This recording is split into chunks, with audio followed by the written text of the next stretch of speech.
Hello YouTube, it's your boy Nathan coming to you to do another recap video. Today we are talking 90 Day Fiancé, Season 10, Episode 20, Tell All Part 2. So we're finally at the end of the season. We're at the end of it. It's finally over. Now before we get into this review, I apologize for not coming out to do the single life. I've been sick all week and I'm still sick. So, and plus on the single life last week, not much went down. Just Debbie told, Ruben just confronted Debbie about what Julian told him about Osama and everything. Chantel and her friends are still curious to what Giannis thinks. And Veronica said goodbye to Veronica and Jamal made up. And Jamal went back to San Diego on good terms with Veronica. And then Goofy Natalie, her mom decided to call him Mike, and Mike came to LA to visit Natalie and her mom, and he's questioning like what's her intention. So that's all what happened on the single life last week. So I'm sorry that I didn't do that, but that's all that happened there. But anyway, back to regular 90 Day Fiancé. So we're at the second part of the tell-all, and last week we left off with Gina and Jasmine, and they had brought out that stripper from his bachelor party, and we last saw them showing footage of the bachelorette party and Jasmine just walking off the set crying. So the episode picks off where we left off. Jasmine was back screaming and crying. Nikki goes back and comforts her, and she's yelling, like Jasmine's yelling, "He never looks at me that way. He never looks at me that way." And Gina is just like, "I didn't do nothing wrong." Now, clearly, Gina's the dancer that they brought out said, "Oh, Gino didn't even want to be there. He didn't have fun. He didn't look like he was enjoying it." But in my opinion, he looked like he did enjoy it. And he kept on saying, "I didn't do nothing wrong." And he was not, my problem with, I'm usually Team Gino on Jasmine's outburst, but in this particular case, like, I feel like he needed to be more comforting to Jasmine and be like, "I'm sorry, Jasmine." Like, he said that he left the bachelorette party. He said he went to the bachelor, didn't tell Jasmine about the bachelorette party because she was in her meeting, her visa meeting, and saying goodbye to her family and stuff. But still, he should have been more comforting to Jasmine instead of letting Nikki do all of that work for him. So Jasmine comes back, apologizes to Sean, and they just moved on. And Jasmine is just like, I can't. So I actually for once felt bad for Jasmine. Well, maybe once or twice. Maybe the second time I felt for Jasmine and stuff. Then they go on break, and Jasmine has like a package in a letter saying, "I hope you enjoy the lip," saying, "I hope you," and she gives it to the rest of the cast and said, like, "I hope you enjoy the lip gloss, and here's my panties, you can keep them and stuff." And we were just like, ew. And so she takes them out the bag, and we're just like, ew. Now, Jasmine is thinking that it's somebody that Gina knows who did that, but Gina says it was just a crazy fan. And and everybody else thought the same thing. It's a crazy fan who had to type out a message and to do that. So yeah, that's just a crazy fan. But Jasmine, I don't know why Jasmine felt the need to bring that there. I don't know. That was kind of disgusting. So yeah. So yeah, that was the left off with Gina and Jasmine. Next couple they talked to is Sam and Citra. So Sam and Citra, they didn't spend that much time with them. So as we know, Citra is pregnant, and they seem to be doing well.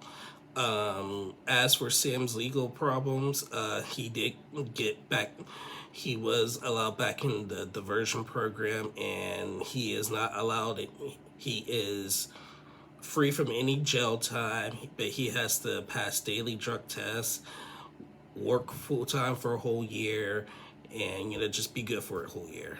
And he got it. So that's basically that.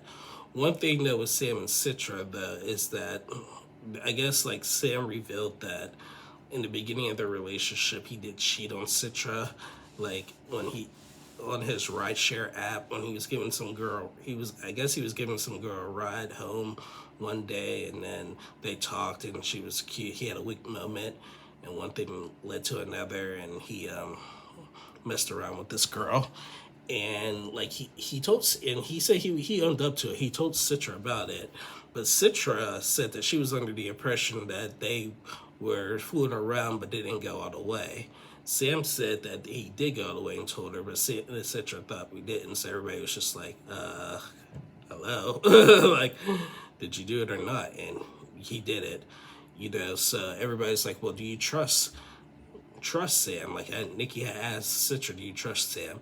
And Citra said, yeah, because that was then, and he's, I know that was a weak moment, but I fully trust him, and I know we're gonna make this work and stuff.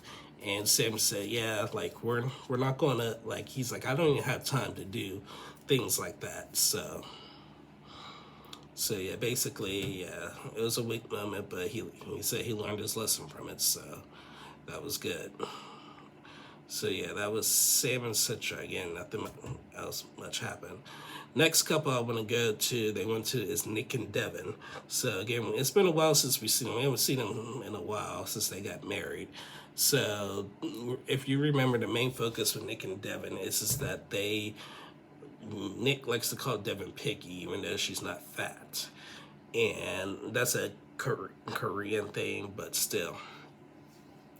So with Nick and Devin, I guess Nick already has his green card, and he got it like 6 months, like after they got married, like within 6 months already. So like, oh, was it 6 months, or did he say 6 months or 2 months?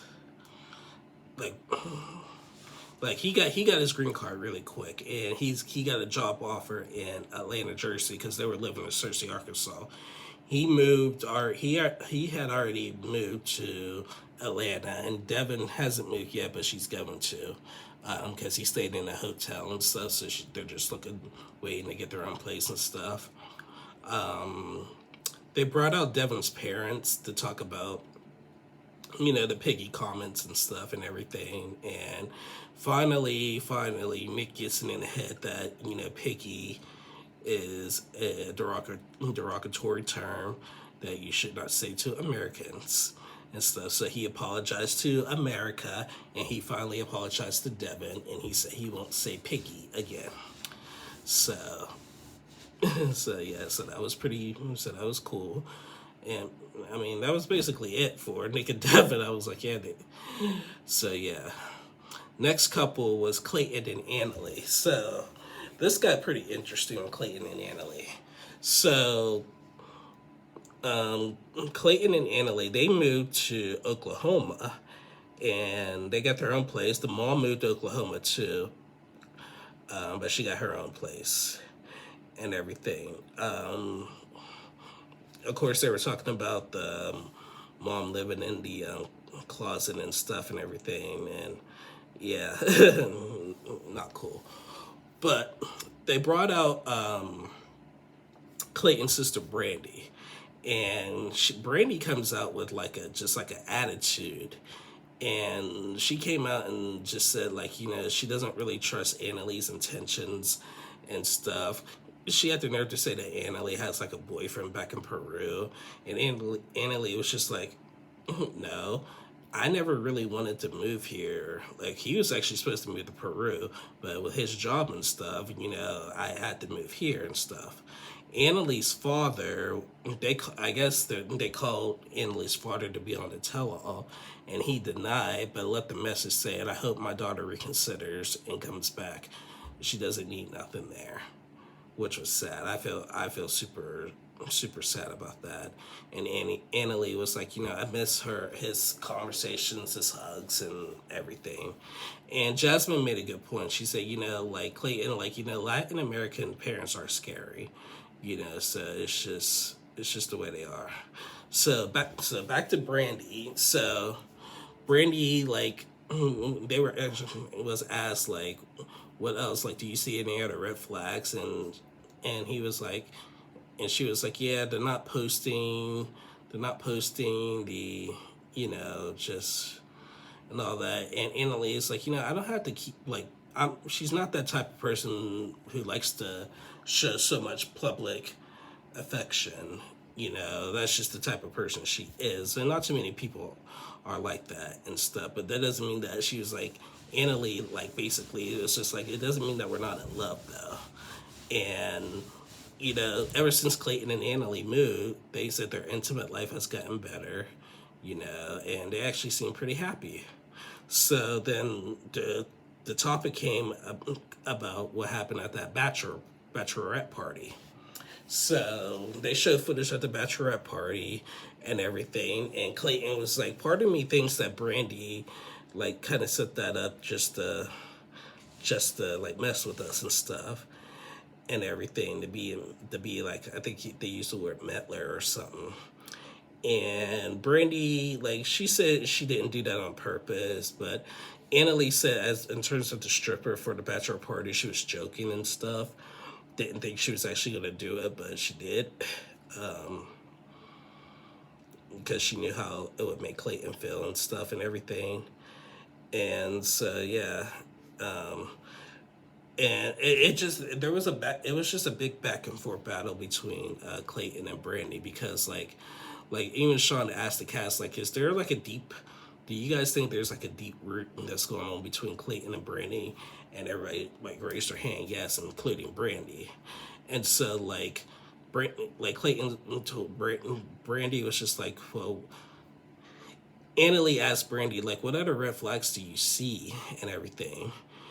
And everything, yes, sorry, I didn't tell my father at first, but now I did. The whole world knows.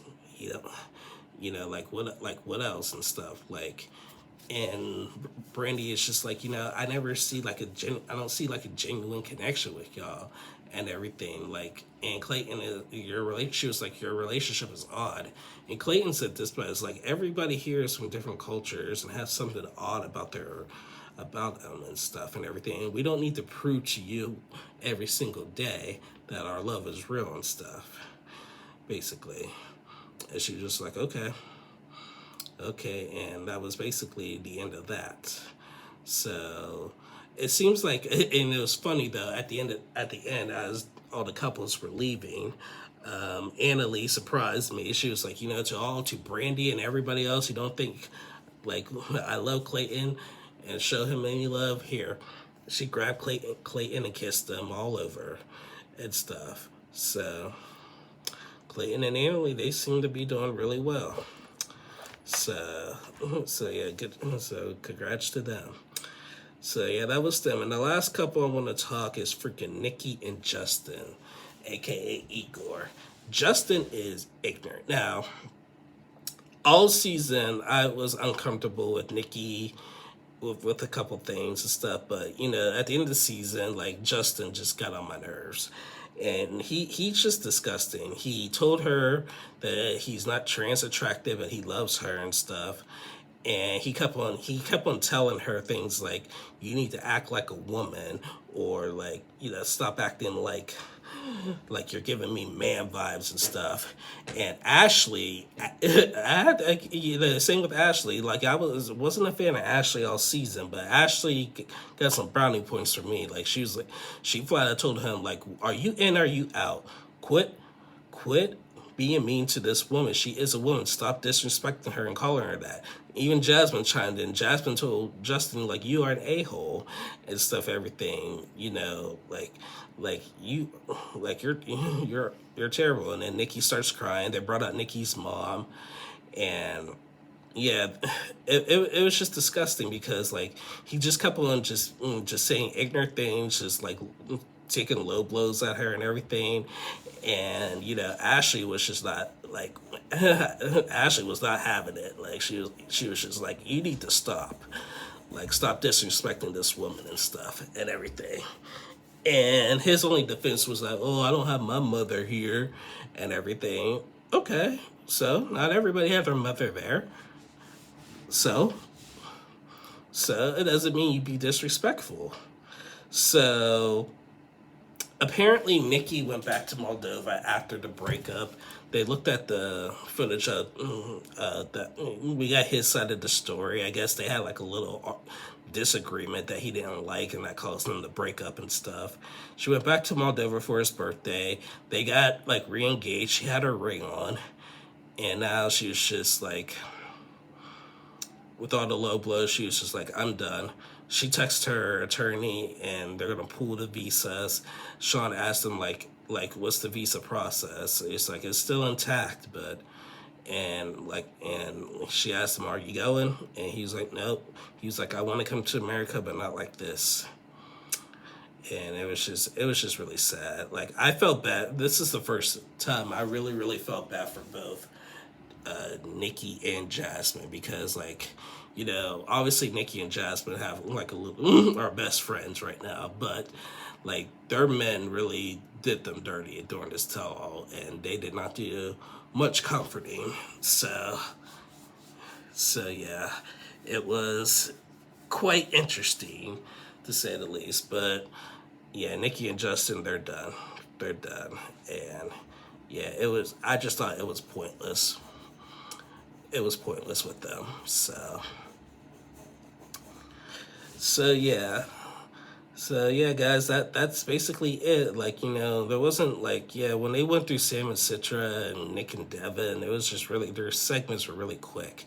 So it was just not so much to get through. But anyway, guys, that is the end of my review. Again, I'm sorry, I've been really sick.